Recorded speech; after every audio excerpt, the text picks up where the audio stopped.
Hey, what's up, Blazer fans? Welcome to We Have a Take the What podcast. I am Tara Bowen Biggs, joined as always by Rose Harding. Hello, Rose.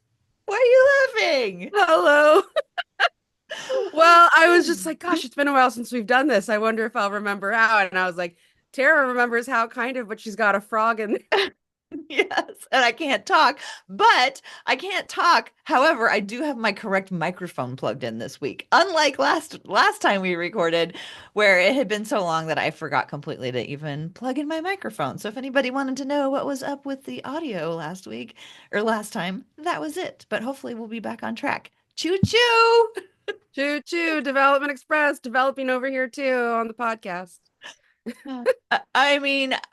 So we're recording this on Sunday. The Blazers are on a two-game winning streak. So of course, obviously everything has changed. The sky is blue, the birds are chirping, and we're just happy as can be, as opposed to how we felt the last time recorded, where I believe you summed it up as where we debate on whether or not we're actually built for tanking. I mean, it's a valid question because at the beginning of the season, you were like, I am built for a tank. And then it was like barely December, and we were like, God, are we? Yes, But I now know. it's like full pendulum swing the other way. I'm like, 2 game win streak. When's the last time we were on a win streak? Yeah, I I don't think we know. won like three in November, as if I recall. Let me look at that really quick because I have the uh I mean, uh we don't have that many wins, yeah, we had so three in November. We beat because we beat the Timberwolves twice and then oh, we beat that's right. the Hawks. That's right. I forgot. Right, because that was when we realized that the Timberwolves weren't a serious team. Right. That's where we came up with the theory that the best thing about the Blazers this year is that they're good for telling about whether or not their opponent is a serious team. Last night's game against the Dallas Mavericks was the first time I questioned that. But I think Dallas just was so short-handed, except for Kyrie, that I don't think that was really a very good measure. But like, yeah, we learned that the Timberwolves and the Hawks are not a serious team when they lost to the Blazers. Yeah, I mean, they were a finals team last year, so I was like, I don't. And they hadn't. I mean, they made some changes, but not like so many where I would be like, oh, they're not serious anymore. Like they're obviously still serious to me, but they Dallas, you also mean? had, Yeah. yeah, sorry, yeah, Dallas. But like then also like they had two suspensions. Luka was injured. Like they had a lot of injuries plus those two suspensions on the face of Nurk. Off the face of Nurk, I should say, as is tradition in this town. Nurk's face, doing a solid. But Yeah. it's like that wasn't even some of those guys that were playing are like not even guys who we're gonna see like playing when they're playing serious teams. Yeah. With Nurk drawing the punches and doing some slapping himself, it did result in the Mavericks being short-handed, and that ended up a Blazer win. So perhaps we might pencil him in for one of our Blazer Legend awards. Oh, that's a Because good point. That's right. And also, I mean, it's not like I'll say so far we have like what 10 wins, 11 wins. Not that many wins to choose from. Like contributing to any win as a non-Blazer is a pretty big deal. Yeah, I mean, even if it's, that's like, what are they? Okay, let me look at their our record. It is, I believe they have 11 wins now. So he contributed to almost 10% of their wins. You could look at Yeah. it that way. Yeah, and I haven't even fully investigated what kind of contributions he may have made to the other wins either. Yes. Like playing really, like I don't know, did we play anybody who was on a back-to-back with Phoenix? I don't know. Yeah, he Maybe. could be up to, 23, 30%. Who knows? Yeah, that's more than some guys on our team. So we'll pencil him in for consideration. That's right. That's right. But Maybe it's Nurkic's face yes. for Blazers Legend Award. Specifically his face. Could be, could be. But I want to hear about the Jazz game. So the first game in this win streak, you got to go the day after Christmas, and it sounded like it was really fun. I mean, it was the Jazz. They had lost by Too many points. a lot. And so Blazers needed to get right against, the one of the other major development expressing teams in the West. And they did, but I know that you had a really good time, so I would love to hear about that game.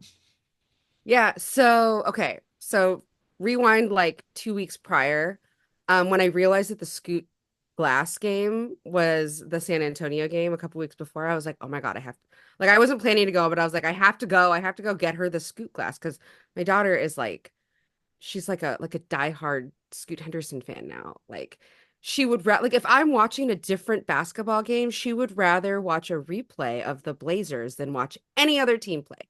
And she's Oh, like, you're doing would such a you good job. watch why would you watch another team? We can watch a replay of our team.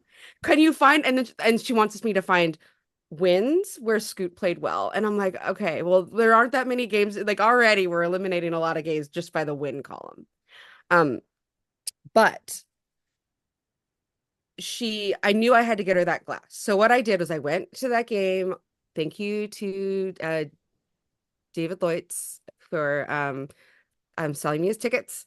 And I went to that game. I got the Scoot glass. I wrapped it like a Christmas present under the tree. And inside I left a note that said that we were going to the game the next day. Because like I wanted to give her tickets to a game, but I also think that like when you're like 8 years old, um, saying you're going to a game in 2 weeks is like saying you're going to the game never. Yeah. Yeah, that So was I great wanted, that you were able to just turn it right around. yeah, so I wanted to be like the next game. The next game, that's the one that we're going to. And it happened to be the day after Christmas. So she got to open it on Christmas morning and she was really excited. She's like, tomorrow? Because she's like always trying to ask me, like, are they playing here or are they playing at someone else's house? Mhm. Um, and so he was like, yes, tomorrow they're playing at home and we're going. And she was so jazzed. Oh, anyways, Oh, jazz. but bump. Yeah. So and she calls them I'll say this to everybody now. She calls them the Jazz Bears because one day she spent a lot of time looking at all the NBA mascots and like trying to figure out how some of these mascots fit into their team name because they don't exactly. But in her head, the Jazz are the Jazz Bears because they have a mascot that's a bear and it's actually I think it's called the Jazz Bear. It doesn't even have a name. So That's it's just actually a great name for the Utah Jazz Bears. I love it. yeah. Yeah, and also it makes me feel less bad about them having still a New Orleans awesome name. The Jazz Bears. So anyway, we went to the Jazz Bears. And I'll say I was super nervous because I was like, oh, we just got blown out by them. And then when I first bought the tickets before that first Jazz game happened, I was like, well, you have as good a chance as any of beating the Jazz over anybody else. But then I saw that the one where we were blown out and I was like, ooh. And Ugh. they didn't have Laurie Markkinen or anything. And I'm like, oh, like, can we really win this one? That was an awful game that they when they lost to the Jazz. That was awful. It looked like they were never going to win a game ever No, because then you look again, that ever. bad against a team that's missing their best player. Mhm. Like, And a team that you actually, I think that was the first time they were favored.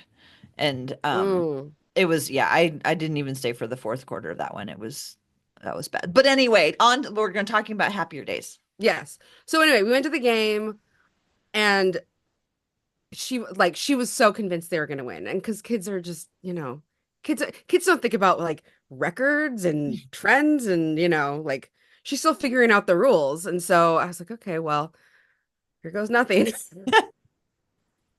But we sat down and she's like, her favorite thing is to like do the fan chants when it's like, they do like defense or like, let's go Blazers. She's like, wants to do it, but she doesn't want to do it alone. So she sits between Tyler and I, and then she grabs onto us and she shakes us to like to make us do those things so that she can do it too. Um, and like, I don't know, like if they gave her the drums, she'd probably start them herself. I don't even know. Um, but like, as the game was going on, I was like, oh, this is a real game we could, and I was trying not to get my hopes up, right? Because I was like, yeah, we've seen good halves, and then the third quarter rolls around, and then they kind of did that thing in that third quarter where I was like, okay, here's where we turn back into a pumpkin. Cinderella's carriage is done. We're not going to finish this game. It's fine. And I cannot tell you how perfect it was to be there for Scoot's first game winner. She was like, this is why Scoot's the best.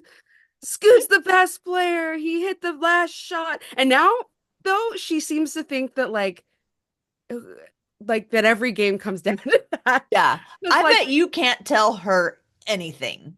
And no. I bet she knows everything now. She's Love like, it. She's like, last night she said to me, she's like, who's gonna get the last shot? And I was like, this is not one of those games where it like matters that much because of the score. I mean, it's close, but it's not like last shot close and we're ahead. And she was like, Scoot's gonna get the last shot. And I was like, he's not on the floor right now. She's like, why not? So she's like half of the Blazer fan base. Yes, exactly. But she's like 8 years old. Yeah. Um, but she was so happy. Like, I think she's like, it's like one of those games where I think you go as a kid and you're like, that's the one you remember. I don't think she's gonna remember the first one that well, actually. Hmm. The first one was like late last year. It was a bunch of guys like playing that like, were end of bench guys. Everyone else was hurt, quote unquote, because we were tanking and we lost by, I don't know, quite a few to the Rockets. This is the one though where I'm like, this one's gonna feel special. It came down to the very last shot. Her very favorite player like scored and and like created that win. And like that was where I was like, this is a Scoot Henderson diehard for better or for worse, as long as he is on this team. I And love also she commented on his poofy hair. Yes. He's getting more and more poofy by the day. Yeah. Yeah. His It's getting so poofy that it's starting to get less poofy because it's so long. yeah, it's gonna start falling down. How what are her thoughts on the Nate Bjorkgren era? Well, okay, so I explained to her that this wasn't our normal coach, and I pointed him out to her, and she's like, "That bald guy," and I was like, "Yeah, that bald guy," and she's like, "Okay." So she, in her head, I like explained it to her a little bit, like he's a substitute teacher. Okay. Yeah. And the funniest thing ever was that, like, so I don't know why we did this, but like the fans booed him when they announced him as the head coach that game in the arena. And I was like, why are we booing Nate Bjorkgren? Like, because, and then I was wondering, maybe it's just automatic because people are so used to booing Chauncey Yeah. Billups. That's Um, weird because I thought I heard a smattering of booze last night, and I was like, "That why would they do that? This is what people have been asking for." yeah, totally. They definitely booed. Like, when I was there, I could hear palpable boos for Nate Bjorkgren when they announced him as the head coach. And I was like, this is silly. But Audra was like, why are they booing? He's on our team. And I was like, yeah, that's right. And she's like, he's a substitute. He's just coming to help. I was like, well, at least I know that my daughter is probably kind to substitute teachers Yeah, now. she's not the one throwing spitballs from the back anyway. No, but she was like embarrassed for all of these people. She was like, have some self-respect. Don't Do, boo this person. do you think it could be just because people didn't like his flame out in Indiana and they're hanging on to that? I mean, it just seems weird. And let's see. That feels too intellectual for what I heard. You know what I mean? It feels like there's no way all these people know about his stint in Indiana and are booing him for his one start here because our other coach has had personal reasons. Like, there's just no way that's why people were booing him. I feel like they were just on automatic because they're used to booing when they announce the coach. That's really strange, and palpable enough, or noticeable enough that your daughter picked up on it is like, yeah, that's very strange. I mean, you If said anybody you heard it knows, let too. us know. Yeah, you said you heard it too. Well, because I didn't believe it though, because it made no sense in my brain. I was like, yeah, I heard it. I heard something that I thought were boos, but then I just dismissed it because I was like, why would they be doing that? Um, They did it the night before. They did it the game before too. They booed him both times, apparently. that's really strange. Okay, so I was trying to take a like. Oh wait, okay. So first of all, I love being in touch with your 8-year-old daughter's experience because it like focuses it helps focus on like the things that are important that we should be focusing on, which is that this is entertainment, this is somebody to cheer from, this is something for us to cheer for something for us to rally around and just like remember the good things. So I love all of that. Is there anything else you want to add about that game? Let's see. Oh, yes. Couple things I want to say to you, Tara, because these are things that like we talk about. One, I paid attention to the bench. Okay. And two, I paid attention. I tried to, during different shifts, watch different guys. Hmm. Because I try to, when I'm in the arena, that's what I like to do because the camera doesn't force my like perspective. And so I like to look at things that I wouldn't normally be able to look at. So a couple things I wanted to note to you is one, I saw Shaedon looked far more engaged. I saw him doing a lot less like a lot of the time, like the time I was there before that, like 2 weeks before that, I was like, he did a lot of standing around in the corner, and he didn't like look like he wanted the ball. He looked like he would accept the ball, but he wasn't like actively trying to go get the ball. And I saw him really going for the ball and moving a lot more than I had the previous game that I was there. And I was like, different coach, different team too, but different coach. Um, and the other thing I wanted to say is that I noticed how much the Jazz had a game plan for Tumani on defense. Oh, They interesting. ran a lot of hard screens on him. They shoved him around a lot. They forced him into a lot of situations where he was fouling or like losing his man. And I could see him one getting frustrated and two it like working. Hmm. So like I think we need to prepare for a world where like people are designing some of their offensive action with him in mind, how to get switches that they want, because he's probably our best defender, and they were treating him like that. Um, but I did see him almost every single timeout. He was talking to refs. Hmm. So and I think that's a good sign. I think that that was he was trying to like one understand what was happening, like as far as like the fouls that he was picking up, and also like trying to learn from that experience on like what he could be doing differently, and what about the way he was playing was make like what about the way the Jazz were playing him was making it tough for him, and how he could adjust. Like he was talking to refs. He talked to like I think all of them at some different point about like what was going Hmm. on. But like almost every timeout. That's really interesting.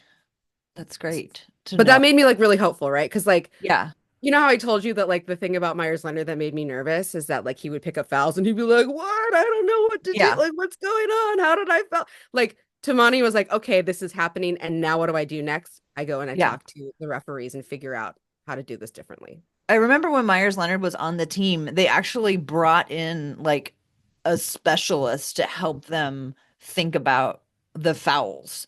And they Oh yeah. brought in somebody to like teach them like how to not foul as much and how to interact with the refs about it.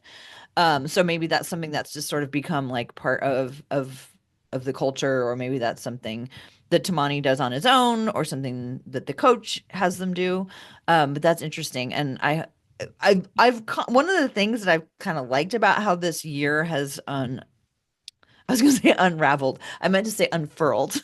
Is that not there's not a lot of nights where these young players are in foul trouble. They might like get Mm. in foul trouble in the first half, and there's been a couple of times where they've fouled out, but it hasn't been a constant irritant like, oh God, here we go again.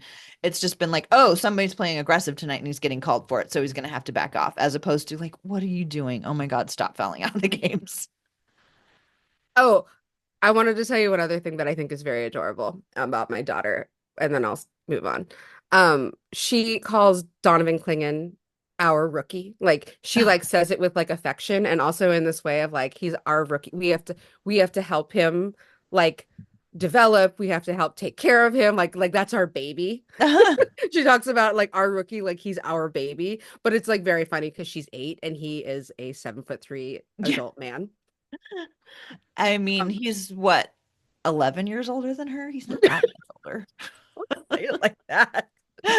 Is he 19 or 20? I guess he's 20. He's I guess 20, I think. he's 12 whole years older than she is. That's right. Anyway, I just think it's really funny because she's like, our rookie. Like, look at them pushing our rookie. They can't do that. That's rude. Oh my gosh, I love that. I love all of it. Um, I miss when my kids where my I'm only one of my kids got super into the Blazers. And I had so much fun with him, but it was more when he was like 11, 12, 13. It wasn't when he was really young. So, I love hearing all this. I went last night. Yeah, tell me about the game last night. So, one of the things that I tried to pay attention to is because we were talking about the Nate Bjorkgren era. The first game we all were just so thrilled because part of the reason is because Scoot finished the game.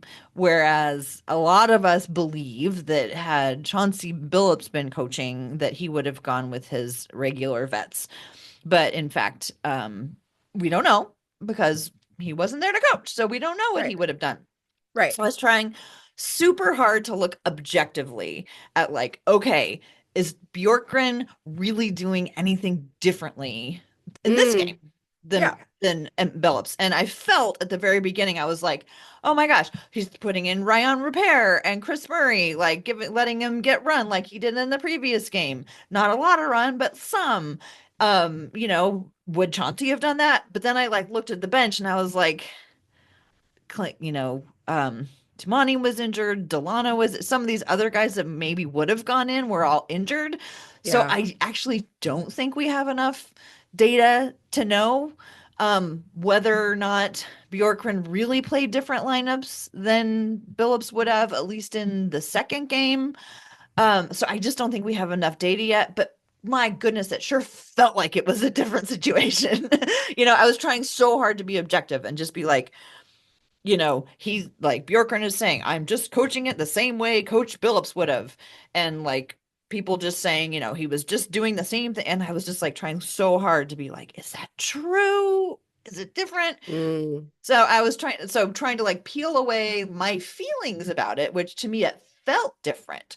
Because normally when I'm watching the game and I see that Anfernee and Deandre and Jermai Grant, I just kind of go, and I don't really pay attention until they send Donovan in, or they send in more rookies than vets. Like Yeah. once the number of rookies, or not rookies, but young guys goes to three versus with two vets, then I become interested.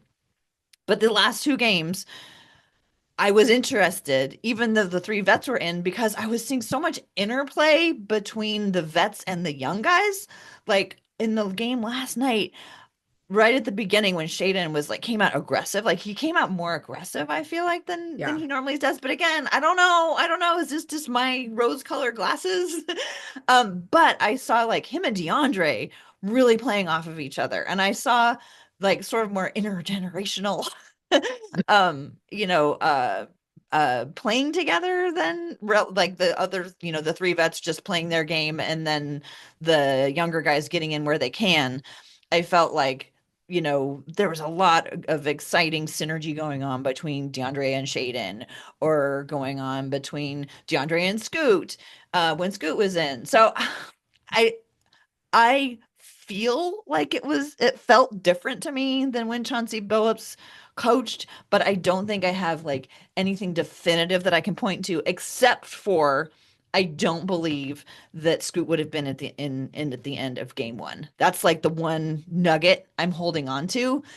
And now I want to see a couple games with Chauncey, and I want to see if Scoot is having another really good game and he's the guy who's, moving the team forward.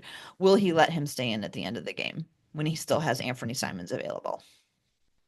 Yeah, I think we've seen Scoot a couple of times in the end, at the end, like earlier in the season. I think there was once or twice, but like it was weird because like one of them I definitely remember I was like he was off ball and I was like, what are you like? Why is he here if he's off ball?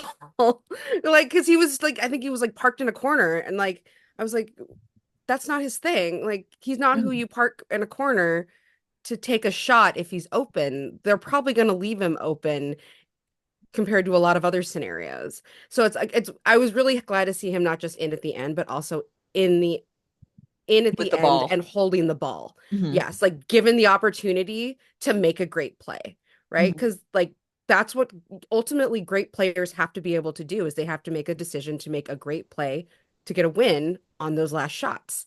And like usually I feel like he's like, here, Ant, here, Jeremy, go do Yeah. that thing.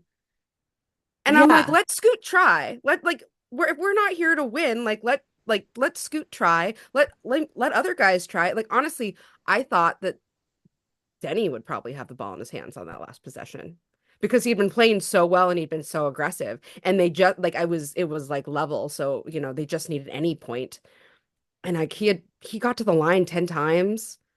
That like so I was like, there's like a good chance that he gets like a really good shot off and there's a chance that he gets fouled. Hmm. Um, but I was like so happy to see Scoot in there, and he made an incredibly tough shot. That was such a bad shot. It was a hard shot, I and was he like, made it, that and I was was like, "Dang, terrible, but it went dude." in, so it was great. Yeah, and it was a very hard shot, and I don't know if that's what he wanted exactly, but like he still took it, Hmm. and he had the confidence to go up and give it his best. So Hmm. like I don't know, like d- I'll say I don't know what Chauncey Billups would have done in that situation, but I can imagine him going to his vets over any of the new guys who have like regardless of who's hot and who's not. Because like I'll say that's the worst game I've ever seen Ant play is Hmm. the Jazz game. I think it Hmm. was the first the Jazz game. He was so cold. He was turning the ball over constantly. Like he he did not have it going that night. And I was like, I will scream if If Nancy they are put holding him the in. ball at the, and I know that we've done that with Dame before, that Dame will be like somebody who like is cold the whole game, but still to be able to turn it on Yeah. for the end to win a game. But like he like earned the reputation that you can do that with him. And I don't necessarily feel that way about Ant. As good as he is, when he is cold, he just feels cold. Hmm. Hmm. And when we're like not like we're not trying to like scrape together every single win, I'm like, why not let these young guys figure it out Yeah. and try. And last night I was so pleased to see at the very end of that game, Deandre Ayton like smothered a guy in a corner and turned the ball over on the last possession. Like what a great way to end it for him. Yeah. DeAndre was really he just it looked like I said, like it looked like they were all five playing together as opposed to like here this group and here that group playing together. And he just seemed so happy. DeAndre Ayton just seems to play so happy when he's part of something. And Yeah. I don't know if that's a dumb thing to say, but it just seems like he just seemed so happy last night and do be enjoying himself. And when he is happy and enjoying himself, he's so impactful. He can be so impactful. He feels like a vibes guy actually to me. Like people don't think of him as that, but um he like when he's feeling good, that that like radiates, Hmm.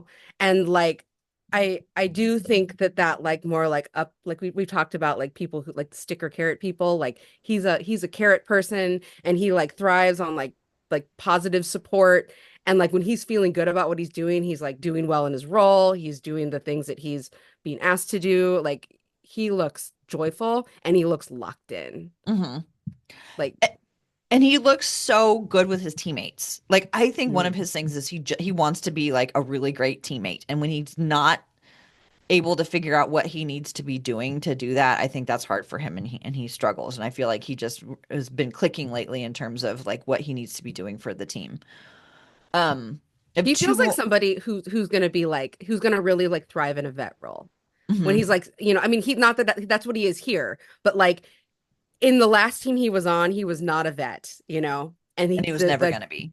he was never gonna be, and like the like dynamic wasn't as such that he could be a vet. Here, I think he could be like a really great vet, or like on another younger team where he like people can look up to him, and he Hmm. can like set that kind of like vibe of the team. Yeah, and we've spent a lot of time talking about like leadership in other episodes. And I don't necessarily see him like as a leader, but I see him as the kind of vet like we've talked about that when Damon CJ would take a rookie and go buy him a suit. You Hmm. know what I mean? Like that kind of guy, like, welcome to the NBA. Here's some things that you're going to need to be successful. Here's some things they might not have told you about or whatever. And let me just kind of take you under my wing in that way. So, not necessarily being a leader of the whole team, but being a vet in the respect that um, guys could learn from his experience. He could share things and he could buy him a suit because some of these guys need a suit still. Yeah, I Donovan. mean, there's more culture to lead on than just like on the court during the game. You know what I Mhm. mean? Like there's like a whole world that you're suddenly like thrown into and expected to navigate well. Yeah. And I remember how like CJ talked about like helping guys understand like it's a long hard season, take care of your body because, we're coming from college where we don't play 80 games. And Mhm. when you get into like the dog days of like February where you've been traveling nonstop and like you're sick and you've had to play sick, like you know it wears you out. Yeah. And so like that kind of culture stuff, I think that DeAndre Ayton could be really great at, and also helping to set that like positive vibe for his team to set them up for success Hmm. in like other ways. Hmm. Yeah. What to eat, what to have with you when you travel, how to get rest, how to, lots of little things that you kind of learn by trial and error, and then you can share. If I were DeAndre Ayton, do you know what I would do for any new or young member on my team? Get him a new I mattress. I would send them a bed. That's exactly what I would do. I would send them a bed. Yeah. Some guys buy you a suit. I'm buying you a bed because getting good sleep is one of the most important things you can do. That would be such a great welcome gift. It would be like, oh, I'm going to DeAndre's team. I'm going to get a mattress. I'm going to get a new bed. Okay, two observations about last night's game. One, right at the beginning when Shaedon came out so hot, and it was just so fun to see him just like be lively because he's not always the Hmm. liveliest looking player. I think it was when he hit one of like the second three in the first quarter, and Robert Williams was so excited. He came charging out and he almost knocked Sheet into the ground. And Robert Williams, I want to put in like a plug for him for potential bench celebrator of the year. He has to be held back constantly by his teammates so that he doesn't run onto the court and get like whistled for violations because he gets so excited. Not he doesn't get like mad, like hold me back. He gets like so joyful and excited. Like Delano Banton is like grabbing onto his arm all the time or like holding onto his sweatshirt, trying to make sure that he doesn't run out there and get a violation. So that was my one of my observations. I am also just I'll just say I'm a little sad that he's in this candidate pool. I don't disagree with you, but simply because I wish he was on the court Yeah. and not on the bench so much. Yeah, I think he's bringing a lot to the team, even not playing. Yeah, for sure. The more I watch, the more I think, I mean, yes, I would love to have him be playing because I think he's really fun, but I think he's bringing a lot, even not playing. Um, and then the other big thing that happened last night, of course, was Greg Oden's return, Oh my which I God. was so thrilled to see him come back and like to see he just seems to be in such a good place. And I've been following his, I mean, I talk about him whenever I get a chance. So like nothing new. How much I just have been following him and keeping tabs on what he's been doing and like all the work. He's put in so much work to get to the place where he is. It was so wonderful to see him back in the arena last night. My question for you is how did the response come across on TV when they introduced him and showed him? Did they show that on TV? They did show it. They only showed it briefly, but the thing that you didn't get because you were in the arena that I did is that he got on the mic with Kevin Calabro and Lamar Hurd during like I think it was like the third quarter or something. But I wanted to run this by you because you haven't heard this yet, and I urge you to go back and listen because to me it was a very interesting interview because I felt like they were soft launching him into another role with our organization. I Right. don't know what role, they were cryptic about it, but like, he talked about the mentoring he's been doing, how he's been working with different teams to do different things around like player support and this and that. And then like Lamar, and I'll say there's probably no better person than Lamar to soft launch somebody into a new role because I think the front office knows that like the fan base, like we really trust Lamar. He has good judgment. He's like really great at presenting like these kinds of ideas to us and us going like, yeah, yeah, that sounds great. So one of the things he did during this interview is he asked, Greg Oden, if you were coaching this team, what would you want to do? And he like asked him to like, what if you were coaching DeAndre Ayton, what would you say about his game? And he, because he was talking about how the game is so different than from when he played and how he's like an old school big and these new bigs have to do like all these other things and like develop a 3-point shot and yada yada yada. And he was like talking about the things that he would want to do with DeAndre to diversify his game. And he's like, but I don't know, what, and then he tried to like hedge a little bit, and Lamar said something. He's like, oh, you sound like a coach already. And I was like, I where's love. Tara? She can't hear any of this right now. I can't even text her. Like, but it was like, it was such an interesting thing. And then at the very end of that interview, the other thing that he said was, he basically made a comment. I don't remember exactly the phrasing that he used, but he basically made a comment where he was like, I think, or I'm hoping that I'll be, in a more of a relationship with this organization going forward, or with a more deeper relationship or a different role with this organization going forward. So stay tuned or whatever. And I was like, hello, what does that mean? So I don't know if that means that they like, I don't know what that means. But I will say that it felt really intentional the way it like went down. I mean, it's possible that Lamar just asked him these things, but I think that it would be really weird for them to ask him, what would you change about some of these players that we have on our team right now, just as like an off the cuff thing. Mhm. It felt more like a trial balloon or a soft launch of getting the fans into the idea that maybe Greg Oden might be taking on a different role within our organization at some point. So Ugh, Tara, this brings me to what I really wanted to talk about today, is to like kind of reflect on what we were manifesting at the beginning of the season.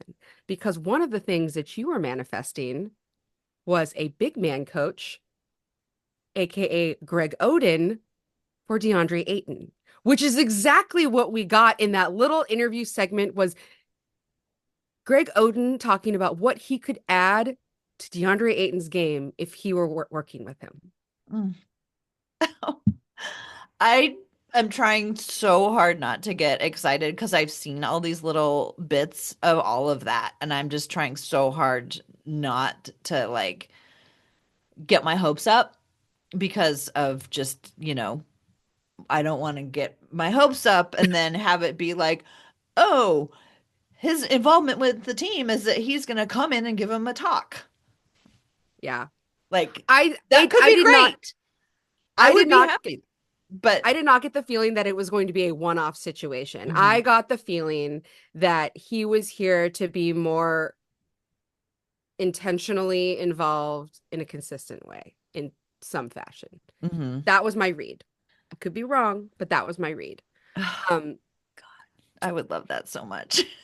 I know, and I couldn't believe what I was hearing, and I felt like I was like, I can't even talk to you about it. I'm talking to you about it now. But at the time, I was like, I need to text Tara. No, Tara can't even hear this right now. She hasn't heard it. She has to go back and hear it. Then we can talk about it. Well, you heard my retelling of it. I hope you go back and listen to it, because like it was like one of those things where I was like, Tara manifested this. I've been trying. I've been trying so hard. Because we didn't even know that like they would even bring him back ever. And Yeah. when we talked about that in October, like we had no idea that they would even try to bring him back to this team in any way, shape, or form. And then suddenly they bring him back in December. And then they do this really intentional, like, like Joe Cronin brought him to like he did the press conference, and like it was clearly at the urging of the front office to make this like a very formal visit. And Hmm. I feel like it was well produced. And so like the idea that they would do all of this and it's not with like a that it would just be this and then it would be nothing after that, just feels like that's not, it feels like it's still going to be something. That's all I'm going to say.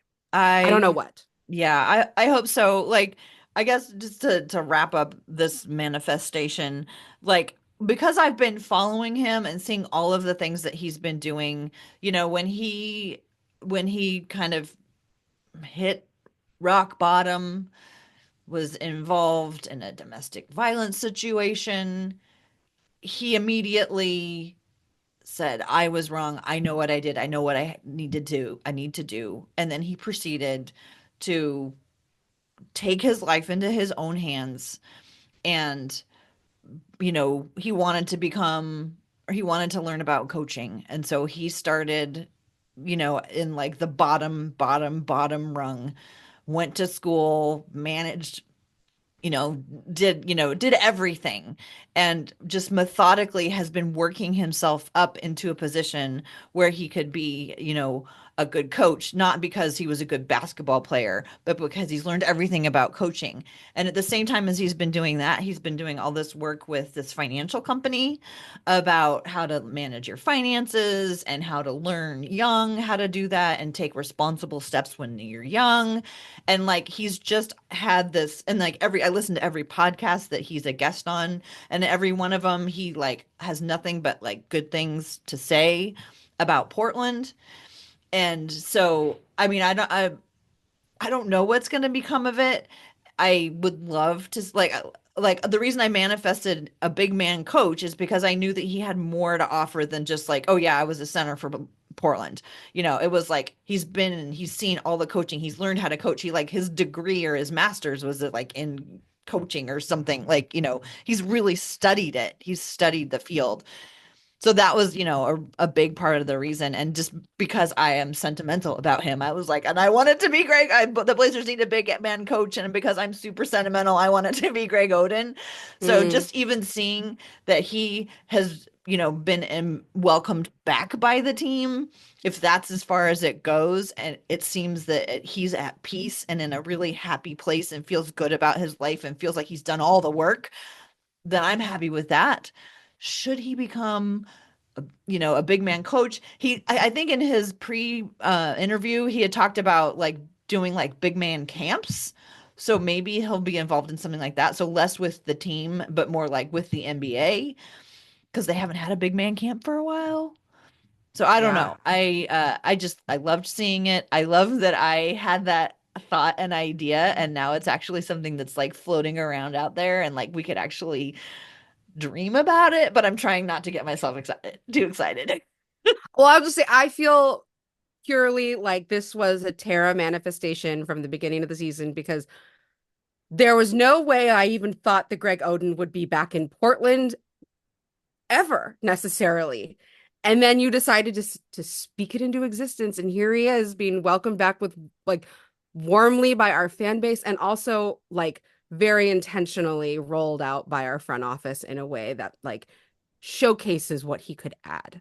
Hmm. Like that's what I felt like they were doing. They were showcasing what kind of contributions he could make to this community in big and small ways should he become a member of the front office or member of the coaching staff or member of whatever, maybe just a player ambassador, I don't know, but like it all of a sudden like the possibilities opened up. Hmm. And I felt like not only did they open up, but like there's definitely a door for him that he's going to be walking through at some point with our organization. I just don't know which it is. Um, I don't want to be shallow, but can we just talk for just a moment about his glow up Oh my and God. just how good he looks, how healthy he looks? I was just like, dang, man, you're doing great. I keep it up. Yeah, it he looks great. He like and he looks happy and he sounds happy. Hmm. Like he also sounds like he's like worked through his feelings about his NBA journey and is at like you said at peace with it. I think that it sounded like to me like he was probably at peace with it before he came back here, but he gets a lot of closure by coming back here. Hmm. Like I'm thrilled for him. Yeah. And if Mike Conley does well this year, well, Oh my God. his BFF. Calabro, unforced error, he was like, there's still guys from your draft class in the NBA. And he started rattling off a couple of names and he was like, Kevin Durant and, whatever. And then he was like, and he named one other guy. And Greg Oden was very quick to be like, Mike Conley. And Yeah. he was like, "Oh yes," like, and I'm like, "Sir, like that's his BFF. Like they played high school together. They won state championships together in high school. They went to college together. They did it on purpose, and then they came out together. Like that's his homie. Mhm. If you're gonna name anyone from his draft class that's still in the NBA, Mike Conley's the one. Yeah.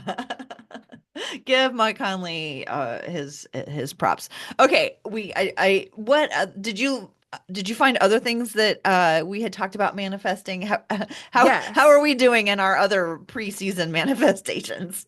Okay, so this is not a perfect manifestation yet, but the seeds are now planted, I will say, because one of the things that you manifested for Donovan Clingan was backwards dunks. And we are seeing some backwards dunks now.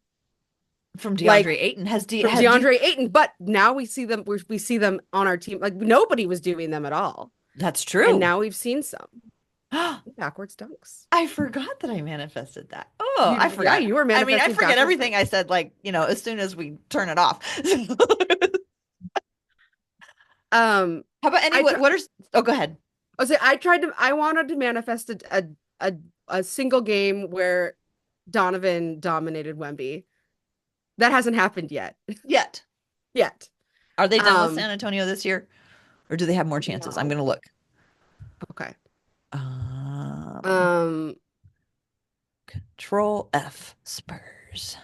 some of these manifestations they're already true and they don't even feel that novel anymore. Like you manifested a consistent role in the starting lineup for Tumani. I'm pretty sure he has that. Um, oh, I manifested Ant learning to talk some trash. And I love that he got in Yes. that fight. Good job, Rose. Do you think they're listening to the I still think that this is the most popular podcast in the locker room. They're all like, "Did you listen to what?" Well, they said that we needed to do backwards dunks. And maybe they don't listen really hard. So like they didn't know that it was for Clingan. They're just like they just heard the backwards dunks part. And they're like, yeah, we could do some of that. We could take some of that in for sure. And Ant's like, yeah, I could talk some trash because someone on a podcast said I should. Absolutely. Yeah, because he like that was like the most uncharacteristic Ant moment maybe I've ever seen. And I Yes. was like, he looked ready to fight. Yeah, you brought that out into the world. Good job, Rose. Thank Side you. note, they do have one more opportunity for Donovan to dominate Wemby, and that is on Sunday, April 6th. Okay. Oh, okay.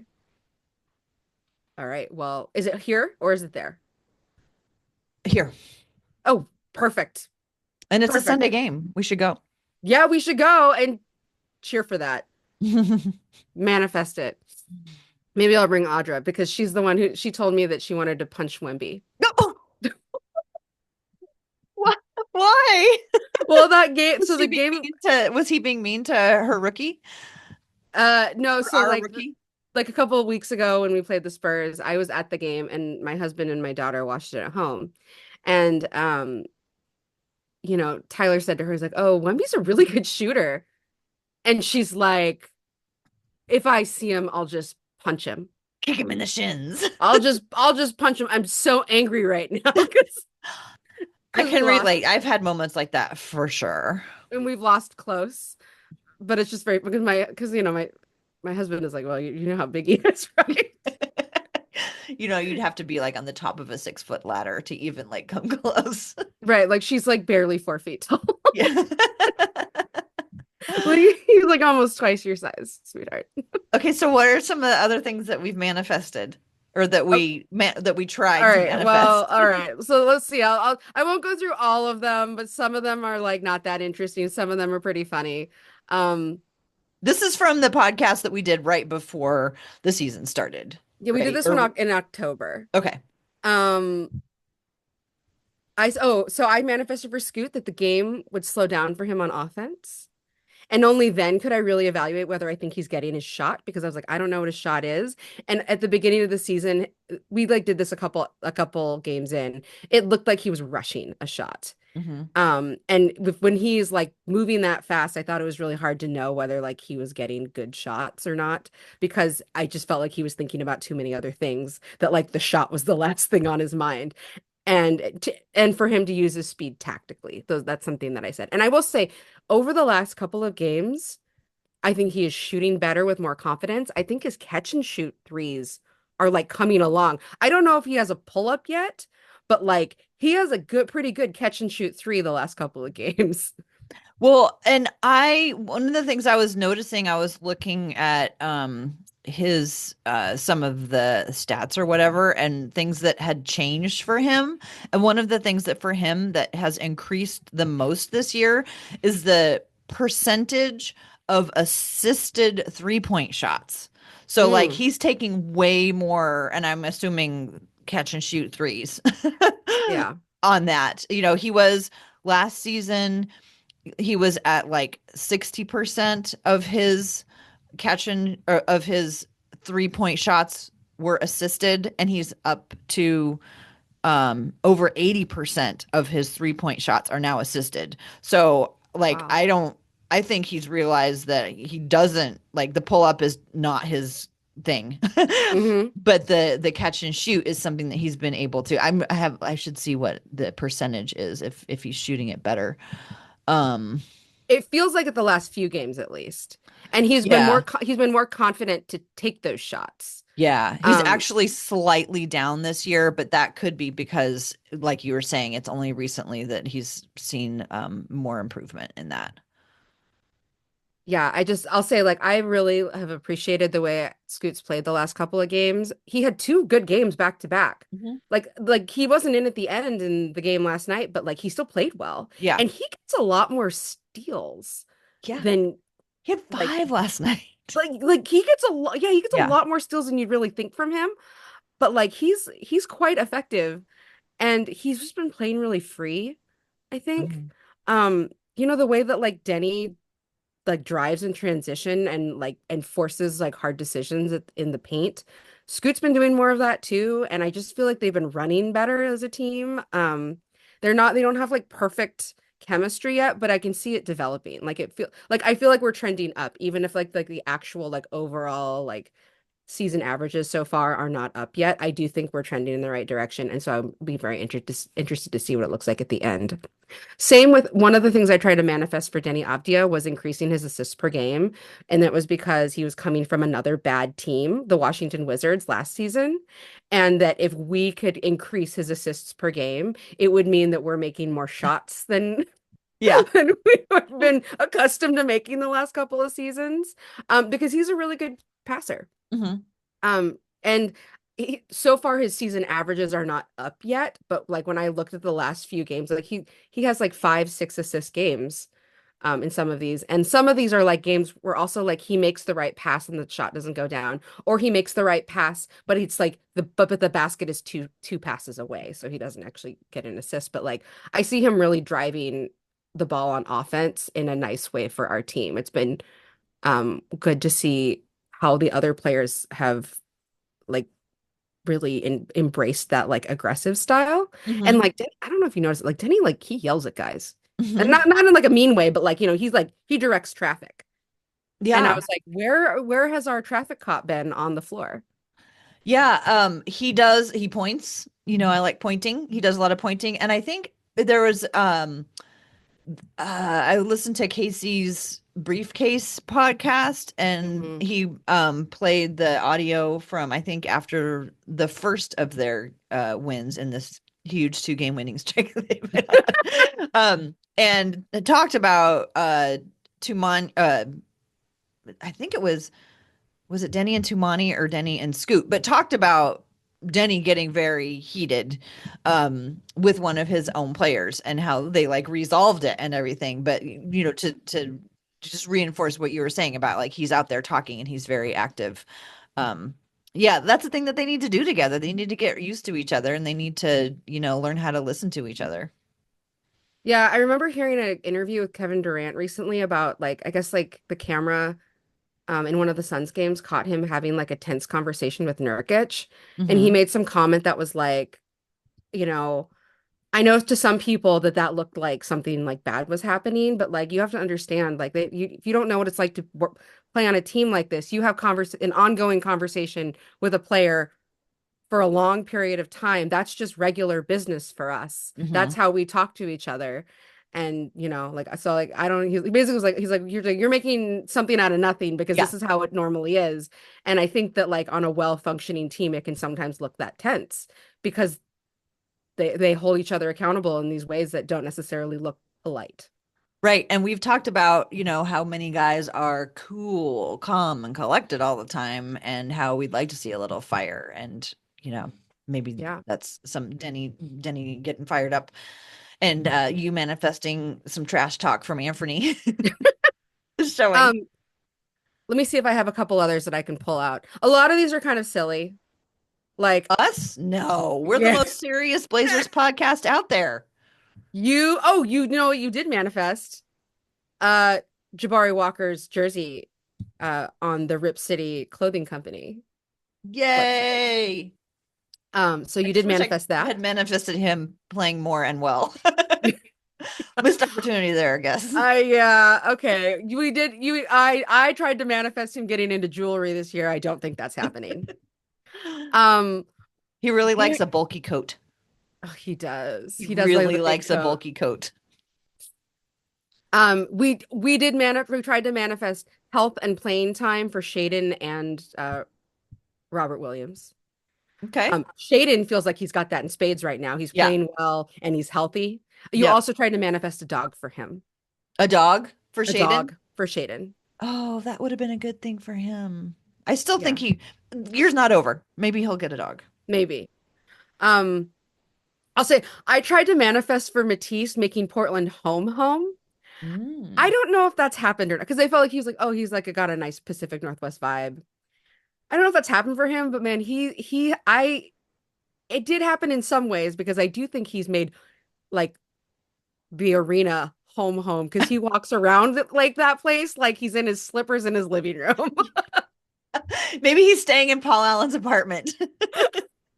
Like you see him just walking around talking to guys, hey, what's up? Like dapping up a referee, going over and talking to Kevin and Lamar, like when they're all on break. Like last night on the telecast, like Brooke was talking about how one of the donuts, rained down from the ceiling Yeah. and one landed right on her desk. And then Matisse was clearly right there and he was like talking to her about the donut while she was on the air. She's like, you want it? And she's like, oh, okay. I was just thinking, I wonder if Matisse is one of the people who walked up to the catwalk and was dropping donuts.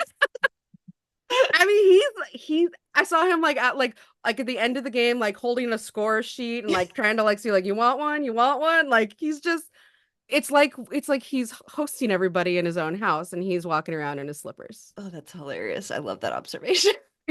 Like so maybe Portland's not home, But but the like the Moda Center is. arena is like home. He's just like walking. He's like, and he's always in his like dressed so casually, He's Mhm. never out here in like a Chanel jacket. Mm-mm. He's got like the same like He technically hard finally has pants. a new color of pants. They're green this year.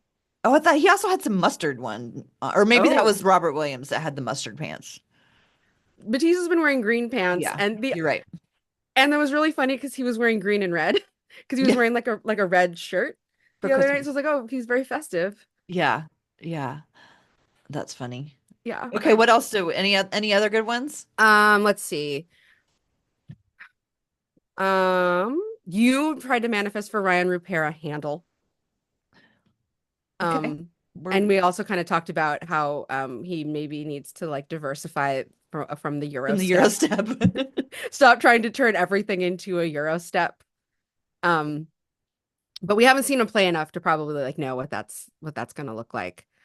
I tried to manifest, and I still think it could happen, a trade for W.H.A.T where he can define a meaningful role on a team because as much as I love him and I love having him here, I know that he's not getting younger and that second contract is the one that gets you paid. Mhm. And for him to like demonstrate his value, I think he needs to be able people need to look at him and know exactly what they're getting with him and be like, we need that role. That guy's good at it. We're going to pay him for 2 years to come help us you know, while he plays that role for us for 20 minutes a game or 15 minutes a game or whatever. Like, I want him to get paid more than I care about him being on my own team. Mhm. Um, Delano Banton, you were like, you wanted to manifest playing time and a more solid role. And I mean, he's injured right now, but I feel like he has carved out his role on this team. I don't know how you feel about that. So Tom Haberstroh wrote an article and he said, it was like, did Chauncey Billups just develop the new NBA Closer. closer? Yeah. I love that role for Delano Van. Like, I mean, I would love to see him play more, but I love the idea of this whole brand new role where you just have a guy that you just let out in the fourth quarter and have him close. So I don't, after a while, Delano Banton played himself into like, we need him more than just closing. But I'm so happy with where Delano is with his team. Only thing is the Cybertruck, but we won't talk about that. Oh my God, how are we so How do we have two Cybertrucks on this team? Well, I heard, and this is just what I heard, that the latest software update turned many Cybertrucks into bricks. So, maybe maybe they're parked for a while. Oh, okay. Well, I hope that all the players are safe, uh, and that maybe their trucks go away. 'Cause I don't Maybe like they seeing decide them. to trade it in. They go to Damian Lillard Toyota and get something that is a little bit more reliable. That's right. Um, let's see. Do we have anything else that's good here? Oh, okay. You told me that you wanted to spend this year talking about Jeremy Grant's play and not his fashion. How's that going? I feel like I actually think about that quite a lot. And I feel like we're still waiting for that one. Mm-hmm. Like the first game, he was like, I was like, yes. I felt like I had manifested the whole thing and I got a little ahead of myself. So could still happen. Maybe it'll happen on a different team. I don't know. I'm kind of starting to get where I don't know anything about, I'm absolutely unqualified to talk about trades. But I am getting a little worried whether or not the Blazers are going to be able to trade and some of the vets, and we might be playing with some of the vets for the whole rest of the year. However, if they play together with the vets rather than like relying on the vets, I think that we might be in a okay situation. But after that last D'Angelo Russell trade, I was like, well, there goes the Lakers Yeah, I as a was like think destination for Jeremy. well, and I was thinking a little bit about like so I do not understand all of the nuances of trades right now. I will say like I know that the new CBO changed some of the kinds of CBA. rules. Yeah. Yeah, CBA. Anyway, so I know that they changed a lot of the rules, and I will say that I did read an article like maybe a month ago. I can't remember where now, where they talked about front offices also being a little bit like confused about the rules and them like putting together like trade concepts and then realizing that it like they can't actually do that. So that like I'm like if the front offices are confused, that's also bad for us. Hmm. And it also means that there's a lot more restrictions on like which teams can package players together, is what I understand. And some of the guys that we are trying to trade are guys with big contracts. Hmm. And I was like, ooh, this is not good for us. And I think it's going to be hard to get trade value for some of these guys. And like, I I don't know, mean, like, the exact thing that Portland needs if they're going to continue with the development express headed for Lottery Station is they need to trade a big contract for a big contract that the player doesn't play or yeah, or is expiring. yeah, or I think doesn't I mean, expiring definitely, but also isn't going to contribute to wins in Right. whatever way that is. Yeah. So Um, maybe we end up with Ben Simmons on the team. I don't know. I was wondering, I was like, so, our friends to the south, the Sacramento Kings, I was like, are they desperate to try to entice De'Aaron Fox into sticking around? Yeah. Because, they just fired their coach. They have started out pretty poorly this season. Could they be a team interested in Jeremy Grant? Yeah, maybe. I mean, look how remember when they got Jeremy Grant to keep Damian Lillard? Jeremy Grant is the guy that you go get your point guard when he's unhappy where he is, apparently. I don't know if that's their solution. I'll say I don't know what their solution is over there, but I know that like when I watch some of our friends, like, like post during Kings games, which often are happening at the same time as Blazers games, so I can't watch the Kings game. I'm like, this doesn't sound good. Mm-mm. This doesn't sound good over there. And they did what I think like the Suns sort of did was they took a high profile guy who was really good but didn't fit their team at all and took a risk on him and it's not panning out. Like that's how I feel like that to me is like the core of what's wrong with the Suns in a lot of ways because they have a ton of money tied up in Bradley Beal that doesn't fit next to their star guard. And then they Hmm. have it like the Kings took DeMar DeRozan and he shrunk the floor, Hmm. because he's not like a 3-point shooter.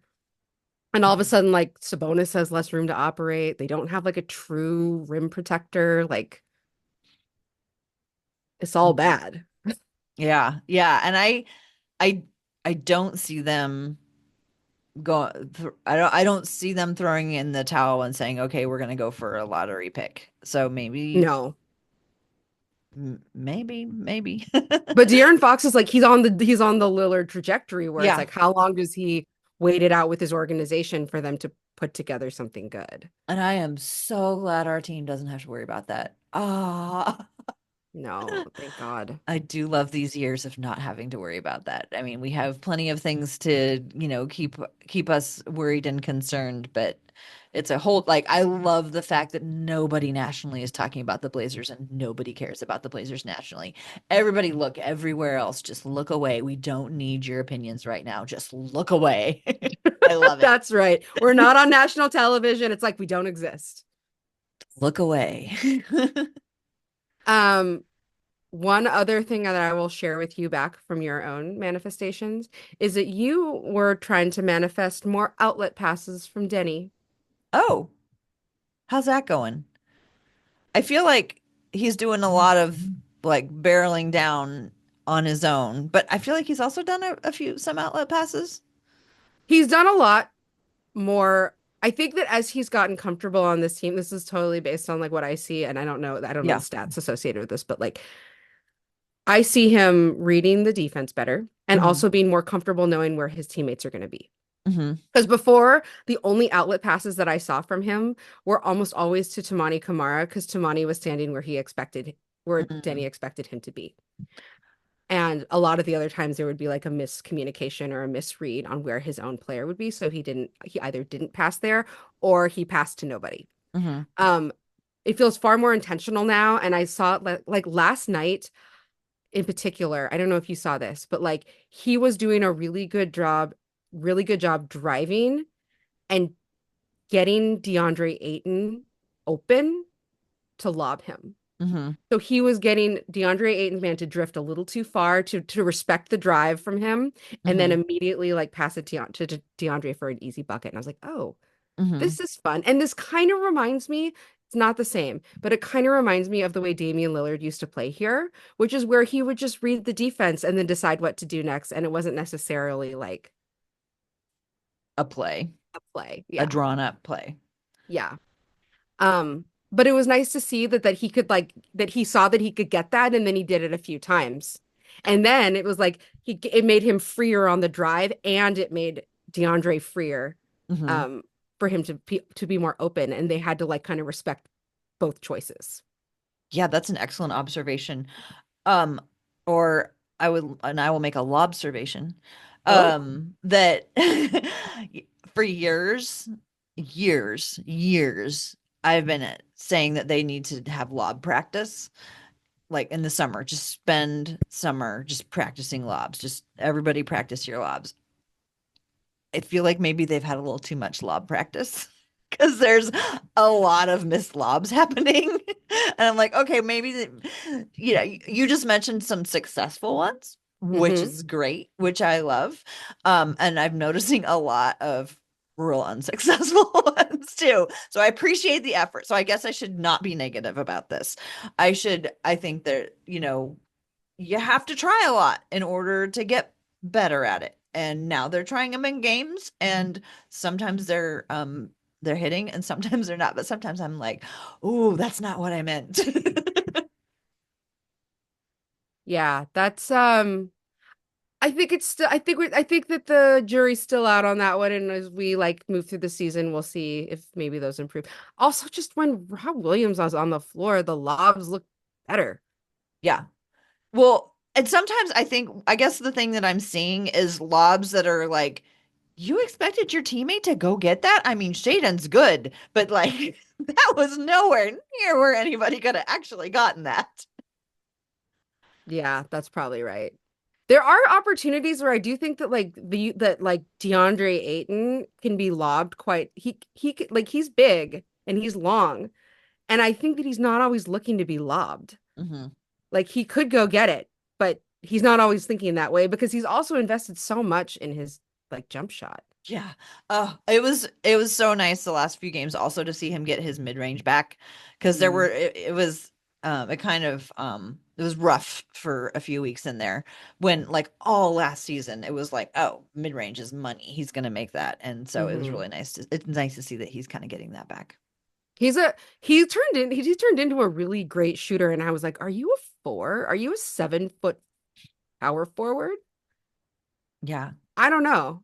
I don't know the answer to that, but I I, know that like that he looks like he wants to play like more like LaMarcus Aldridge than like I think he for a long time has wanted to be a lot more active in a lot more ways and like, I mean, he even said that recently. He was like, sure, I'll go play the four if that's what they want me to play. Like, I think he's been very eager to just be involved in more ways than he has been traditionally. And I think a lot of these guys feel like if you're a center, you have to either, play in this very restricted box of what a center is, or you have to shoot threes. And hmm because more than anybody, like that's the position that you're most likely to hear somebody say, oh, I don't want to play center. Like I'm 7 feet tall, but don't make me play center. Like that's the position you're most likely to hear somebody say, no, I don't want to play that. And I think, he's, been in that position. And yeah, it's fun to see that, yeah, he's a shooter. But also I'm appreciating everybody's two-handed dunks this season. That's right. Two hands. Hmm. You're manifested two hands. We see a lot of two-handed rebounds now and two-handed dunks. Yep, it's amazing. I was wondering if that was actually a thing and I was just like saying nonsense, but maybe it's actually working. Dan Meringue had an interesting point on last night's post-game show about Donovan. Because we've noticed we've barely talked about Donovan and he's like our rookie. But he said that people have noticed Donovan's hands and other teams are really going after Donovan's hands. And so that's why we're seeing him like fumble the ball more than we Yeah. did. So I'm keeping an eye on that because one thing that I did notice at the beginning of the year is DeAndre, but also Donovan as well, hanging onto the ball a lot better than I expected. But it's kind of going away for Clingan, and that's natural because people are starting to like figure out, okay, how can we, he's showing up in the scouting reports now. Right. They have to figure out his weaknesses, and they actually have like tape on him now. Hmm. Um, Last night's matchup felt really just hard for him anyway, just because like Dallas is really fast and mobile, and like that's not his style exactly. He's very oppressive in the paint, but like, you know, Yeah. Gafford is just out there spinning around like he's in a 24-hour fitness, like Yeah, doing all kinds of things. yeah. So like yeah, I'm curious how he adapts his game to be more flexible to play against teams that are more mobile because he is exploitable right now. I think Yeah. when the game is Yeah. And fast. I wonder how much of it has to do with his knee. It's so funny. Oh That knee yeah. wrap that he's wearing, it looks so old school. It's like he looks like he went to Walgreens before pickup to just like throw something on. Yeah, and it makes me so mad about that game where he Mhm. hurt his knee. Like I'm so mad about that. And it was like, I mean, I don't know if it could have been avoided or whatever, but like I remember when I saw him like dancing on this, I'm like, he's fine if he's dancing. He was not fine. And It's got to be so hard to be a trainer when so much of it relies on those guys accurately describing what yeah, they're feeling giving you the right when they feedback. don't want to come out. That's got to be really hard. That's got to be really, really hard. I think that's definitely something that like NBA players can be trained into that they weren't trained into in college, which was, your long-term like making those accurate assessments of your body is best for your long-term health and career because you play so many more games and Mhm. like, like that is something you have to look out for and not just are you going to win a national championship Yeah. this year? Yeah. Like 80 games every year for hopefully a long career. You think about all of the games that you have left to come. This next game doesn't matter. Sit that one out and make sure that you preserve that health long term. And that Yeah, is something that Greg Oden could also mentor our young guys around. for sure. Well, we've covered a lot. We Should we have. wrap it up here? Yes. We had more that we were Yes. going to discuss, but we'll just wait until next time. That's right. Tara, Yes, ma'am. do you have a take today? Oh my God. I completely forgot was supposed to have a take. Do you have one? Yes, I do have a Okay, take. go for it. Okay, this is my take. I was thinking about this when I was like going to the basketball game with my daughter because going to a basketball game with like a young kid is like amazing. And I feel like there should be a game that the Blazers play. I don't know if it's a real game, a preseason game, whatever, but I think that there should be that the Blazers should intentionally look to make a game where all of the tickets are held for organizations that served kids, and so that the primary audience for a whole game is children because the vibe is so much different and it's so much better than, drunk adults. That's kind of what Blazers Edge Night is like. Um, Yeah. they get a But like I lot of want kids I in want there. the whole arena. I don't want you know what I mean? I want the whole arena. Yeah. Children. So that's what in the summer league games during like the week, they Hmm. bring in like groups of school, massive groups of school children, and it's pretty like that. But yeah, like get the grown-ups out of there. Just have it be kids. That would be, oh my gosh, that would be, I Or thought like you the were gonna lower say, bowl is all children. yeah. Like they reserve if you want a ticket to a game as an adult and you're not accompanying a child, Yeah. you have to go sit Up upstairs. in the The 300. lower bowl is all children because imagine the vibe Oh my for the gosh. players to Yeah. be playing for just kids who just love you and think you're the best. And they'll just put it on Nickelodeon. I love that take. Um, I don't really have a take, so I will just double down on my manifestation of Greg Oden as a big man coach. I know that's like super boring, but I think I that it think would it's be a good great. thing. It's great. And you got a like really big positive feedback toward that take. Like Mhm. in my mind, you have already manifested that into a possibility, whereas at the beginning of the season there was none, and it feels like a reasonable one. Yeah. So I guess the take is that I am, doubling down on my opinion that I think that he would be an excellent coach for big men for the Blazers.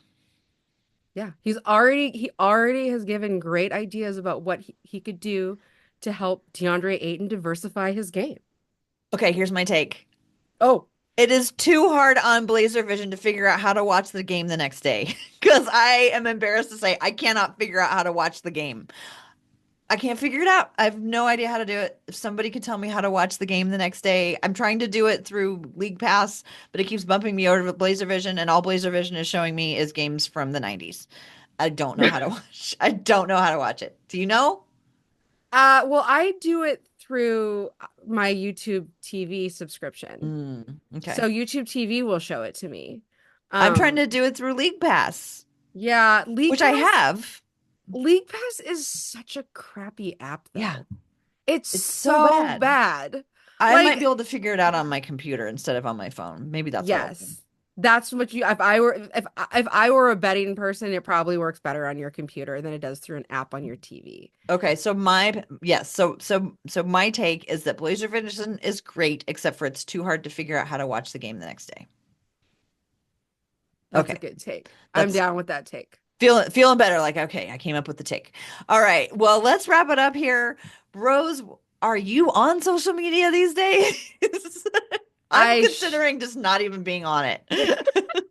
So I still am on Blue Sky. You can find me at Roselle Harding on Blue Sky.